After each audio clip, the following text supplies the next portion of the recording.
జీవిత గారి డైరెక్షన్లో 5 సినిమాలు చేశారు, మంచి మూవీస్ చేశారు సార్. చేశాను. తను తీసిన మూవీల్లో మీ ఫేవరెట్ మూవీ ఏంటి సార్? 2 సినిమాలు ఎక్కువ ఇష్టం. సార్ ఒకటి ఎవడైతే నాకేంటి, ఇంకొకటి శేషు. ఓకే, అవును సార్, నిజంగా. సో ఇప్పుడు రాజశేఖర్ గారు అంటే జీవిత గారు, జీవిత గారు అంటే రాజశేఖర్ సార్. ఇది ఇప్పుడు చూసుకుని చాలా వరకు చిన్న చిన్న వాటి వల్ల బ్రేకప్స్ చాలా వరకు అవుతున్నాయి సార్. ఎలా ఉండాలంటే సార్, మీ సీక్రెట్ ఏంటి, అసలు ఎలా ఉండాలంటారు సార్? సజెషన్ ఏంటి సార్ యంగ్ కపుల్స్కి ఇచ్చే సలహా మీరు? అది మన సలహా ఇవ్వాల్సిన అవసరం లేదండి. ఇప్పుడు వాళ్ళు ఏం కపుల్స్ మనకి ఇస్తారు సలహా. అందరి అన్నీ తెలుస్తుంది. మా పిల్లలు ఎంత ఇంటెలిజెంట్గా ఉన్నారు, ఎలా టాలెంటెడ్గా ఉన్నారు, ఎలా జీవితాన్ని ఎలా అర్థం చేసుకున్నారు, ఇదంతా చూసేప్పుడు నాకు నిజంగా ఐ ఫీల్ ప్రౌడ్.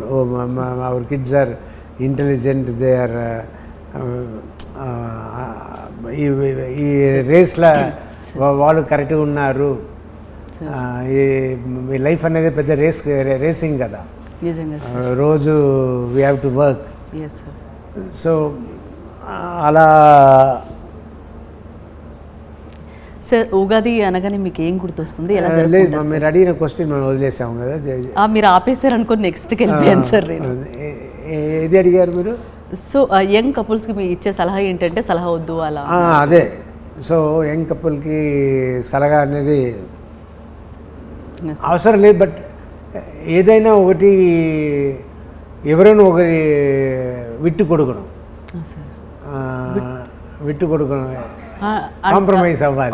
ఓకే, విట్టు కొడుకు. Okay sir, Tamil okay,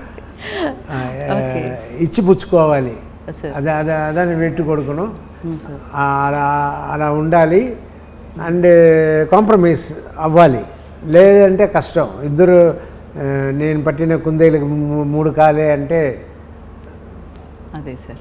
so Ugadi అనగానే మీకు ఏం గుర్తొస్తుంది సార్? ఎలా జరుపుకుంటారు పండుగ? ఉగాది అంటే ఇప్పుడు పచ్చడి తాగాల కదా, చేస్తారా సార్? మా మమ్మీ అందరూ చేసి ఇచ్చి తాగి పెరిగాను. అది ఇయర్లీ వన్స్ తాగుతున్నా కూడా వింతగానే బాగానే ఉంటుంది. వింతగా బాగానే ఉంటుంది అని చెప్పారు.